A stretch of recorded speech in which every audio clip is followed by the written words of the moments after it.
Hello friends, perfect agriculture tutorial के online platform पर आपका पुनः एक बार स्वागत करता हूं। मैं जयपाल। आज हम 2011 का जो पीएटी का जो पेपर है वो हम सॉल्व करेंगे। पिछली बार हमने एनिमल हस्बेंड्री का 2010 का जो पेपर था वो सॉल्व किया था। आज हम एनिमल हस्बेंड्री में जो पीएटी का जो 2011 का जो पेपर था उसमें जो क्वेश्चन पूछे गए थे उसको हम डिस्कस करने वाले हैं।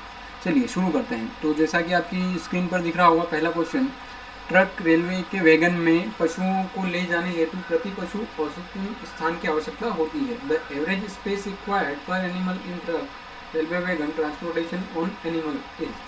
देखिए फ्रेंड्स, चाहे ट्रक हो या रेलवे वैगन हो, उनको जो स्पेस चाहिएगा वो तो सेम ही रहेगा। तो चाहे ट्रक का पूछे या रेलवे का पूछे तो आंसर तो सेम ही रहेगा। तो पहला ऑप्शन दिया है 1 मीटर, दूसरा ऑप्शन दिया है 2 मीटर, तीसरा दिया है 3 मीटर और चौथा दिया है 4 मीटर। तो फ्रेंड्स करेक्ट आंसर क्या है? 4 मीटर। फोर्थ आंसर, इसका आंसर डी इसका क्या हो जाएगा? करेक्ट आंसर हो जाएगा। दूसरा ऑप्शन दिया है, दूसरा क्वेश्चन है, नेक्स्ट क्वेश्चन, गाय का गर्भकाल होता है, the gestation period of cow is. पहला ऑप्शन है 250 डेज, दूसरा ऑप्शन है 260 डेज, तीसरा ऑप्शन है 270 डेज और लास्ट वाला ऑप्शन है 280 डेज। तो आप सबको पता है फ्रेंड्स कि जो गेस्टेशन या गर्भकाल जो होता है गाय का वो कितना होता है? 280 डेज का होता है। तो आंसर डी क्या हो जाएगा? करेक्ट हो जाएगा। नेक्स्ट क्वेश्चन है, निम्न में से किस स्थिति में श्वसन दर घट जाएगी? Speed of respiration will be decreased in which of the following condition. पहला ऑप्शन है बुखार में, इन फीवर, दूसरा ऑप्शन है आराम के समय ड्यूरिंग रेस्ट, तीसरा ऑप्शन है डर के समय ड्यूरिंग फियर और चौथा ऑप्शन है काम उत्तेजना के समय ड्यूरिंग सेक्सुअल एक्साइटमेंट। तो आप सबको पता है कि रेस्ट के दौरान जो है वो श्वसन दर क्या हो जाती है? घट जाती है। तो आंसर बी क्या हो जाएगा? करेक्ट हो जाएगा। नेक्स्ट क्वेश्चन है, अधिकांश मादा भैंसें ऋतु काल गर्मी के लक्षण प्रदर्शित करती हैं। Most of the female buffaloes show sign heat at. पहला ऑप्शन है प्रातःकाल मॉर्निंग में, दूसरा ऑप्शन है दिन के मध्यकाल मिड डे, तीसरा ऑप्शन है सायंकाल इवनिंग और चौथा है रात्रि के समय। तो यहाँ पर आंसर जो डी है वो क्या हो जाएगा? करेक्ट हो जाएगा। जो भैंसें हैं अधिकतर नाइट के समय या रात्रि के समय अपना ऋतु चक्र प्रदर्शित या गर्मी के लक्षण प्रदर्शित करते हैं। फ्रेंड्स यहाँ से एक और क्वेश्चन जनरेट होता है कि ऐसे कौन से पशु में साइलेंट हीट देखने को मिलती है? तो साइलेंट हीट भी भैंस में देखने को मिलती है। कभी आपको क्वेश्चन बने कि साइलेंट हीट किस पशु में देखने को मिलती है, तो वो भी किस में मिलती है? भैंस में ही मिलती है। नेक्स्ट क्वेश्चन की ओर मूव करते हैं। गाय के दूध उतारने के पश्चात पूरा दूध निकाल लेना चाहिए। After let down the complete milk of cow should be removed within. पहला ऑप्शन है 3 से 5 मिनट, दूसरा ऑप्शन है 5 से 7 मिनट, तीसरा ऑप्शन है 7 से 9 मिनट और चौथा ऑप्शन है 9 से 11 मिनट। तो फ्रेंड्स आप सबको पता है कि 5 से 7 मिनट के दौरान दूध निकाल लेना चाहिए, क्योंकि 5 से 7 मिनट तक ही ऑक्सीटोसिन का प्रभाव रहता है। यहाँ से आपको एक और क्वेश्चन हो सकता है कि ऑक्सीटोसिन हार्मोन का प्रभाव कितने समय के लिए रहता है? तो वो भी 5 से 7 मिनट के लिए ही रहता है। नेक्स्ट क्वेश्चन की ओर मूव करते हैं। कृत्रिम गर्भाधान द्वारा एक साल के 1 वर्ष में कितनी गायें गर्भित कराई जा सकती हैं? How many cows can be inseminated by a woman in a year by artificial insemination? पहला ऑप्शन है 100, दूसरा है 1000, तीसरा है 10,000 और चौथा ऑप्शन है 1 लाख। तो फ्रेंड्स आप सबको पता है, पिछली बार हमने डिस्कस किया था कि एक साल में अप्रोक्सीमेटली 10,000 गायें गर्भित कराई जा सकती हैं। फ्रेंड्स कई बार होता क्या है, क्वेश्चन रिपीट भी होते हैं। आपको घबराने की आवश्यकता नहीं है, क्वेश्चन को थोड़ा सा ट्विस्ट करके वो कई बार पूछ लेता है। आंसर वही रहता है पर क्वेश्चन को थोड़ा सा हल्का सा ट्विस्ट करके पूछता है। नेक्स्ट क्वेश्चन की ओर मूव करते हैं। बछड़े बछड़ियों का संयोजन किस आयु से पूर्व कर देना चाहिए? A cow should be dehorned before the age of. पहला ऑप्शन है 10 दिन, दूसरा ऑप्शन है 20 डेज, तीसरा ऑप्शन है 30 डेज और चौथा ऑप्शन है 40 डेज। तो फ्रेंड्स हम सबको पता है 1 हफ्ते में कर देना चाहिए। तो करेक्ट ऑप्शन क्या हो जाएगा? आंसर ए इसका करेक्ट आंसर हो जाएगा। नेक्स्ट क्वेश्चन की ओर मूव करते हैं। पशुओं में खुरपका मुंह पका रोग किसके कारण होता है? Foot and mouth disease of animal is caused by. पहला है बैक्टीरिया, दूसरा प्रोटोजोआ, तीसरा है नेमाटोड और चौथा है वायरस। तो आप सबको पता है ये जो एफएमडी डिजीज जो होती है वायरस के कारण होती है। तो आंसर डी क्या हो जाएगा? इसका करेक्ट हो जाएगा। चलिए नेक्स्ट क्वेश्चन है, भेड़ की 3 काजी नस्लें है, triple purpose breed of sheep is. पहला ऑप्शन है नाली, दूसरा है सोनाड़ी, तीसरा है मालपुरा और चौथा है चोकला। फ्रेंड्स यहाँ पर जो सोनाड़ी नस्ल है ये भेड़ की एक त्रिकाजी नस्ल है। तो आंसर बी क्या हो जाएगा? करेक्ट हो जाएगा। नेक्स्ट क्वेश्चन की ओर मूव करते हैं। ताजे दूध का स्वाभाविक औसतन अम्लता होती है। The average acidity of freshly drawn milk is. पिछली बार इसने ताजे दूध का पीएच पूछा था और यहाँ पर ये पूछा है एसिडिटी पूछा है। पहला ऑप्शन है 0.10%, दूसरा है 0.15%, तीसरा है 0.20% और चौथा है 0.25%। तो फ्रेंड्स ये जो ताजे दूध का जो एसिडिटी होती है वो 0.15% तक रहती है। तो आंसर भी क्या हो जाएगा, करेक्ट हो जाएगा। नेक्स्ट क्वेश्चन की ओर मूव करते हैं। गाय के दूध में कुल ठोस पदार्थ की मात्रा होती है। The total solids contain in cow milk is. पहला 10%, दूसरा 12%, तीसरा है 14% और लास्ट वाला है 16%। तो आंसर बी क्या है इसका, करेक्ट है। 12% उसमें कुल ठोस पदार्थ होने चाहिए, सॉलिड कंटेंट गाय के दूध में होना चाहिए। नेक्स्ट क्वेश्चन की ओर मूव करते हैं। दूध वसा का अधिकांश भाग होता है। A major portion of milk fat is in form of. दूध वसा जो होती है मुख्यतः किसकी बनी होती है। पहला ऑप्शन है ट्राइग्लिसराइड, दूसरा ऑप्शन है डाइग्लिसराइड, तीसरा ऑप्शन है मोनोग्लिसराइड और चौथा है फोस्फोलिपिड। तो फ्रेंड्स मेनली ये ट्राइग्लिसराइड की बनी होती है। तो आंसर ये क्या हो जाएगा, करेक्ट हो जाएगा। नेक्स्ट क्वेश्चन की ओर मूव करते हैं। गाय के दूध का अपेक्षित घनत्व होता है। The specific gravity of cow milk is.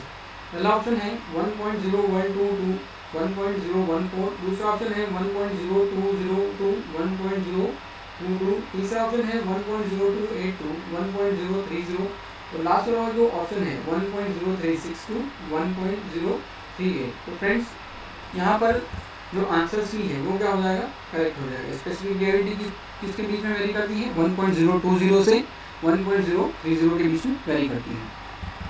Next question है CLR का अर्थ होता है। The meaning of CLR is. CLR का फुल फॉर्म पूछा है। पहला है करेक्टेड लैक्टोज रीडिंग, दूसरा है करेक्टेड लैक्टोमीटर रीडिंग, तीसरा है केसिन लैक्टोज रेशियो और चौथा है काउ लिपिड रीडिंग। तो फ्रेंड्स करेक्टेड लैक्टोमीटर रीडिंग इसका आंसर क्या हो जाएगा, सही हो जाएगा। आंसर बी जो है इसका क्या हो जाएगा, करेक्ट हो जाएगा। नेक्स्ट क्वेश्चन है ब्याज की अवस्था का निम्न में से किस पर सर्वाधिक प्रभाव पड़ता है। Stage of lactation affects which of the following mostly. सबसे अधिक प्रभाव किस पर पड़ता है, किस कंपाउंड पर पड़ता है। पहला ऑप्शन है प्रोटीन, दूसरा है लैक्टोज, तीसरा है खनिज लवण मिनरल्स और लास्ट वाला है दूध वसा या मिल्क फैट। तो फ्रेंड्स हम सबको पता है कि दूध वसा या मिल्क फैट पर इसका सबसे ज़्यादा प्रभाव पड़ता है। तो आंसर डी क्या हो जाएगा, करेक्ट हो जाएगा। नेक्स्ट क्वेश्चन है गाय के दूध का पीला रंग किस तत्व के कारण होता है। The yellowish colour of cow milk is due to. पहला ऑप्शन है कैरोटीन, दूसरा ऑप्शन है केसिन, तीसरा है हीमोग्लोबिन और चौथा है क्लोरोफिल। कई बार हम देखते हैं कि जो गाय का जो दूध होता है वो हल्का पीलापन होता है, वो किसके कारण होता है। तो फ्रेंड्स यहाँ पर कैरोटीन के कारण उसका हल्का पीला रंग होता है। इन केस आपको क्वेश्चन पूछ ले कि दूध का सफ़ेद रंग किसके कारण होता है, तो वो किसके कारण होगा फ्रेंड्स, केसिन के कारण होता है। नेक्स्ट क्वेश्चन की ओर मूव करते हैं। दूध को पाश्चुरीकृत करने के लिए 72 डिग्री सेंटीग्रेड पर कितने समय तक रखते हैं। For the pasteurisation of milk is heated at 72 degree centigrade for a period of. हमने फ्रेंड्स यहाँ पर दो तापमान पढ़े थे पाश्चुराइजेशन के लिए, एक तो LT-LT पढ़ा था और दूसरा पढ़ा था ST-ST। LT-LT मतलब लॉन्ग टाइम लो टेम्परेचर और दूसरा था ST-ST high temperature short time. तो ये जो 72 डिग्री सेंटीग्रेड है ये ST-ST से डिराइव होता है। ऑप्शन देख लेते हैं फ्रेंड्स। पहला है 5 सेकेंड, दूसरा है 15 सेकेंड, तीसरा है 5 मिनट और चौथा है 15 मिनट। तो फ्रेंड्स आप सबको पता है कि 15 सेकेंड के लिए ST-ST पर इसको पाश्चुराइज किया जाता है। तो आंसर भी करेक्ट हो जाएगा। नेक्स्ट क्वेश्चन की ओर बढ़ते हैं। PFA नियमों के अनुसार टोन मिल्क में कम से कम वसा होना 50% होना चाहिए। Under the PFA rules the tone milk should contain fat % not less than. PFA के अनुसार टोन मिल्क में कितना % फैट होना ही होना चाहिए। पहला ऑप्शन है 1.5%, दूसरा है 3.0%, तीसरा है 4.5% और चौथा है 6.0%। तो फ्रेंड्स आंसर बी 3.0% क्या है इसका करेक्ट आंसर है। प्लास्टिक क्रीम में होना चाहिए। Plastic cream should contain. पिछली बार इन्होंने पूछा था टेबल क्रीम के बारे में पूछा था, टेबल क्रीम में कितना फैट होता है और इस बार इन्होंने प्लास्टिक क्रीम का पूछा है।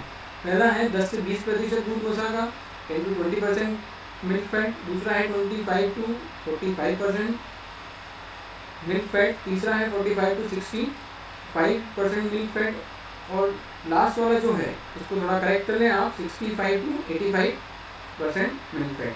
तो प्लास्टिक क्रीम जो है इसमें 65 to 85% दूध वसा होना चाहिए। यहाँ पर थोड़ा टेक्निकल एरर है, इसको आप करेक्ट कर लें। आंसर डी क्या हो जाएगा, 65 to 85% मिल्क फैट, करेक्ट हो जाएगा। नेक्स्ट क्वेश्चन की ओर मूव करते हैं। भारतीय मक्खन में कम से कम वसा की मात्रा होनी चाहिए। The minimum fat percent of Indian butter should be.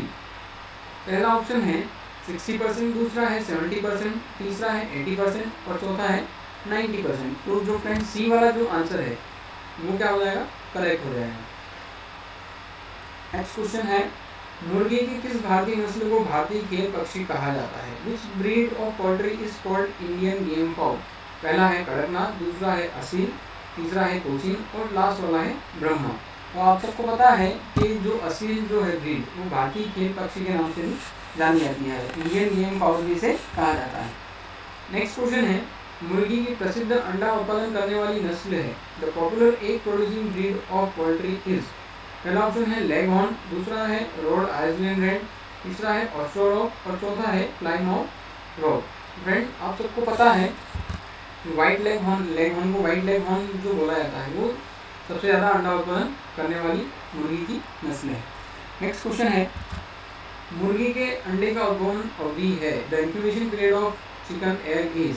कितने दिनों में अंडे से चूजा बाहर निकल जाता है? पहला ऑप्शन है 18 दिन, दूसरा है 21 दिन, तीसरा है 24 दिन और लास्ट वाला है 27 डेज। तो बी वाला जो आंसर है 21 डेज वो क्या हो जाएगा, करेक्ट हो जाएगा।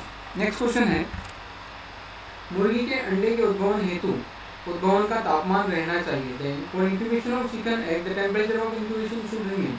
पिछली बार इसने आर्द्रता पूछी थी, अब इस बार क्या पूछा है, वो तापमान पूछ रहा है। पहला ऑप्शन है 33.2 to 33.7 डिग्री सेंटीग्रेड, दूसरा ऑप्शन है 35.2 to 35.7 डिग्री सेंटीग्रेड, तीसरा ऑप्शन है 37.2 to 37.7 डिग्री सेंटीग्रेड और लास्ट वाला ऑप्शन है 39.2 to 39.7 डिग्री सेंटीग्रेड। तो फ्रेंड्स सी वाला जो ऑप्शन है 37.2 to 37.7 डिग्री सेंटीग्रेड वो इसका करेक्ट आंसर हो जाएगा। कई बार वो फ़ारेनहाइट में भी पूछता है तो आपको कन्वर्ट करना आना चाहिए। नेक्स्ट क्वेश्चन है, अंडा देने वाली मुर्गियों का प्रकाश मिलना चाहिए। The layer should be provided the light for. जो मुर्गियां अंडे देने के लिए बिठाई जाती हैं उनको कितनी देर के लिए प्रकाश मिलना चाहिए? पहला ऑप्शन है 12 आवर्स, दूसरा ऑप्शन है 16 आवर्स, तीसरा ऑप्शन है 22 आवर्स और लास्ट वाला ऑप्शन है 24 आवर्स। तो फ्रेंड्स 24 आवर्स के लिए अंडा देने वाली मुर्गियों को प्रकाश मिलते रहना चाहिए, मैं उनको 24 घंटे के प्रकाश देना चाहिए।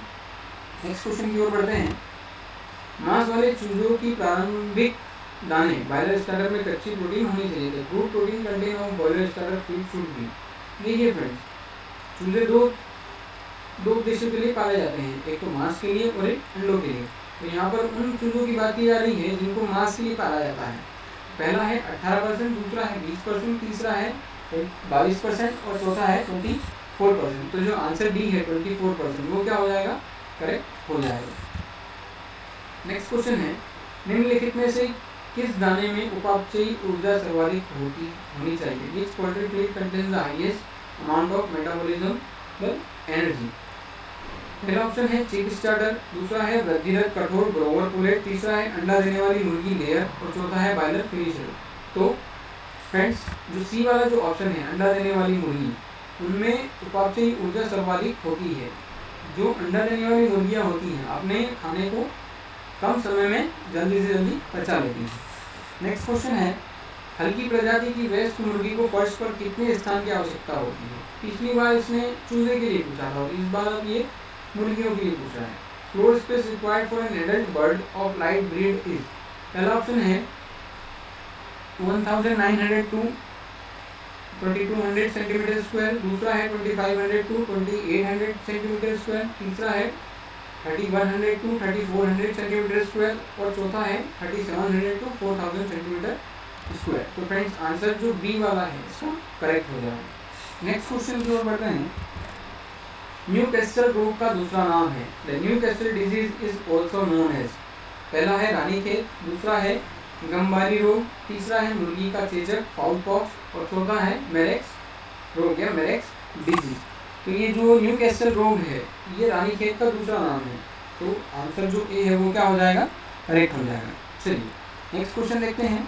निम्नलिखित में से कौन सा रोग बैक्टीरिया द्वारा फैलता है? Which of the following disease spreaded through bacteria? पहला है कोस्किडियोसिस, दूसरा है एफ्लेक्टोसिस, तीसरा है संक्रामक कोराइजा और चौथा है मुर्गी का चेचक। तो फ्रेंड्स संक्रामक कोराइजा या इन्फेक्शियस कोराइजा जो है ये बैक्टीरिया के द्वारा फैलता है।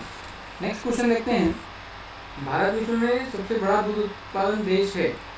India is the largest producer milk in the world. यहाँ पर ये रैंक पूछ रहा है कि मिल्क प्रोडक्शन में इंडिया कौन सा रैंक होल्ड करता है। पहला है फर्स्ट, दूसरा है सेकंड, तीसरा है थर्ड और चौथा है फोर्थ। फ्रेंड्स आप सबको पता है कि मिल्क प्रोडक्शन में इंडिया वर्ल्ड में फर्स्ट रैंक होल्ड करता है।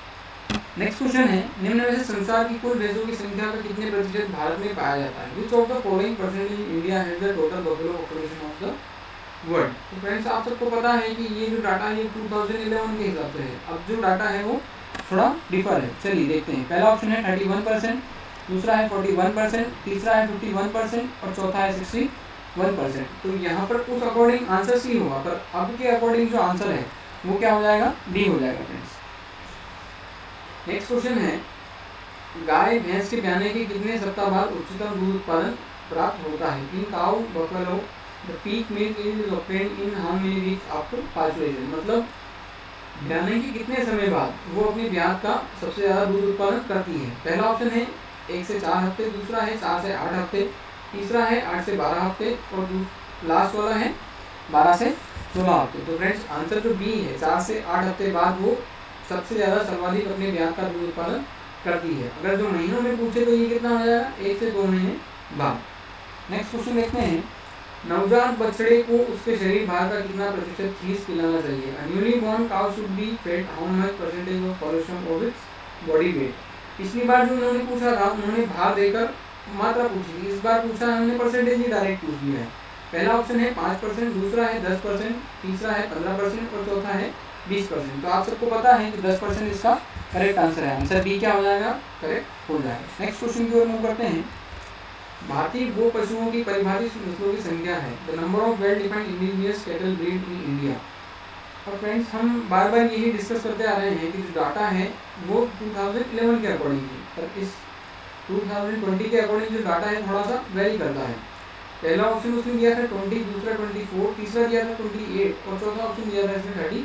तो उस अकॉर्डिंग तो यहाँ पर 28 ही आती है, पर अभी करंट में approximately 50 indigenous cattle breed registered हैं। भारतीय पशुओं की परिभाषित नस्लें अभी वर्तमान में 50 हो चुकी हैं। तो फ्रेंड्स यहाँ पर ध्यान रखें, इसका आंसर क्या बन जाएगा अभी के समय में 50। नेक्स्ट क्वेश्चन है, संसार में सर्वोत्तम माने जाने भैंस की नस्ल है। The best breed of buffalo which is considered best breed of in the world. पहली है महसाना, दूसरा है जाफराबादी, तीसरा है फिलिपाइन कारोंगुआ और लास्ट वाली है मुर्रा। तो आप सबको पता है फ्रेंड्स कि मुर्रा जो है सर्वोत्तम भैंस की नस्ल मानी जाती है। नेक्स्ट क्वेश्चन है, बकरियों की संसार की दूध की रानी किस नस्ल को कहा जाता है। Which breed of God is called milk queen of God. दूध की रानी किसे कहा जाता है। तो सबसे पहला ऑप्शन है सानेन, दूसरा है एल्पाइन, तीसरा है रोगनबर्ग और लास्ट वाला ऑप्शन है जर्मनबर्ग। तो फ्रेंड्स आप सबको पता है जो सानेन है वो दूध की रानी के नाम से या मिल्क क्वीन के नाम से भी जानी जाती है, जो लगभग 8 महीनों तक दूध उत्पादन करती है। तो आंसर ए क्या हो जाएगा, राइट हो जाएगा। नेक्स्ट क्वेश्चन देखते हैं, रोमंथी पशुओं में रासायनिक पाचन क्रिया होती है। The chemical digestion takes place in ruminants. पिछली बार इसने पूछा था कि जो डाइजेस्टिव रूमिनेंट्स में जो डाइजेशन केमिकल्स होते हैं वो कहाँ पर स्त्रावित होते हैं। अब ये पूछ रहा है कि अब वो उसकी रासायनिक पाचन क्रिया कहाँ पर होती है। तो पहला ऑप्शन है रूमेन, इन रूमेन, दूसरा है रेटिकुलम में, तीसरा है ओमेजम में और लास्ट वाला है एबोमेजम में। तो फ्रेंड्स आप सबको पता है जो आंसर डी है एबोमेजम, इसका क्या रह जाएगा, राइट हो जाएगा। नेक्स्ट क्वेश्चन है, एक ग्लूकोज तथा एक गैलेक्टोज के अणु से बनी शर्करा का नाम है। The sugar composed of one molecule of each glucose and galactose is named as.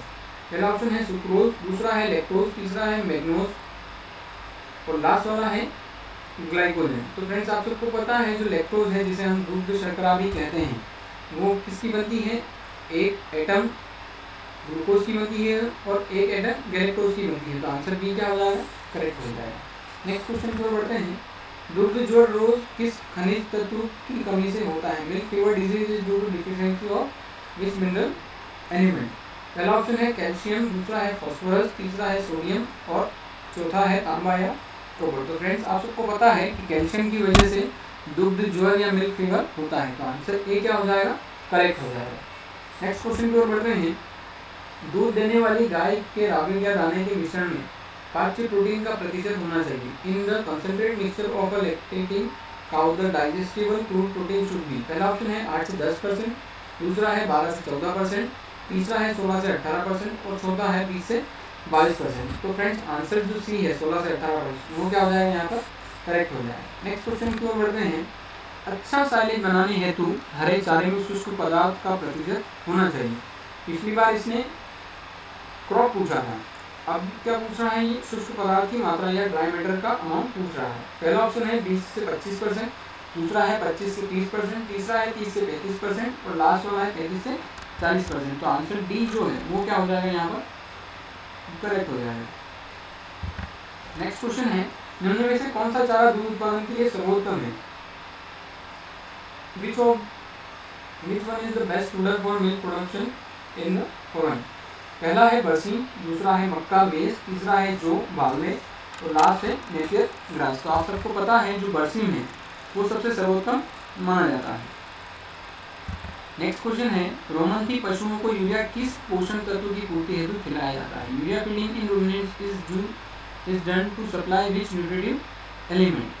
पहला है खनिज लवण मिनरल्स, दूसरा है विटामिन, तीसरा है ऊर्जा एनर्जी के लिए या चौथा लास्ट प्रोटीन के लिए। तो आप सबको पता है कि जो यूरिया जो दिया जाता है पशुओं को प्रोटीन की पूर्ति के लिए किया जाता है। तो आंसर डी क्या हो जाएगा यहाँ पर, करेक्ट हो जाएगा। नेक्स्ट क्वेश्चन है, गरीबों की गाय किस पशु को कहा जाता है। Which animal is also known as poor man's cow. पहला ऑप्शन है खरगोश रैबिट, दूसरा है भेड़ शिप, तीसरा है भैंस बफेलो और चौथा है बकरी। आप सबको पता है फ्रेंड्स जो बकरी है गोट है ये गरीबों की गाय या पुअर मैन्स काउ भी से कहा जाता है। आंसर डी क्या हो जाएगा, करेक्ट होता है।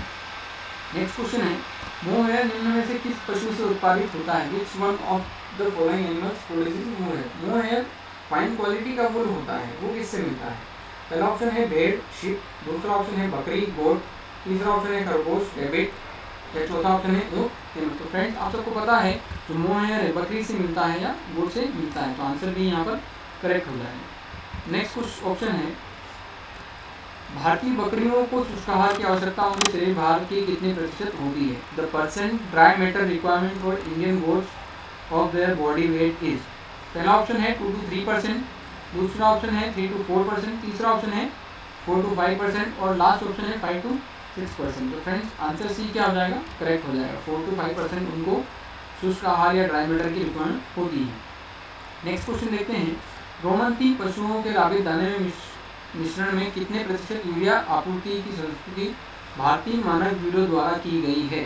Supplementation of urea percent in the concentrate mixture of ruminants is recommended by DSI at the level of. पहला दिया है 1%, दूसरा दिया है 2%, तीसरा दिया है 3% और चौथा दिया है 4%। तो फ्रेंड्स 1% जो है वो करेक्ट हो जाएगा। आंसर ए इसका क्या हो जाएगा, करेक्ट हो जाएगा। नेक्स्ट क्वेश्चन देखते हैं, बछड़े को मेन किस आयु में पूर्ण विकसित हो जाता है। Development of cow is fully developed at the age of. पहला ऑप्शन है 2 मंथ, दूसरा ऑप्शन है 4 मंथ, तीसरा ऑप्शन है 6 मंथ और लास्ट वाला ऑप्शन है 8 मंथ। तो फ्रेंड्स यहाँ पर जो रूमेन होता है 6 मंथ में कम्प्लीटली डेवलप हो जाता है। तो फ्रेंड्स यहाँ पर थोड़ा टेक्निकल एरर है, इस आंसर को करेक्ट कर लें आप। सी वाला आंसर इसका करेक्ट रहेगा, 6 मंथ में वो फुली डेवलप हो जाता है। लास्ट वाला ऑप्शन है, गाय के चारे खाने के स्थान की फर्श की ऊंचाई होनी चाहिए। The height of manger for the floor of a cow should B.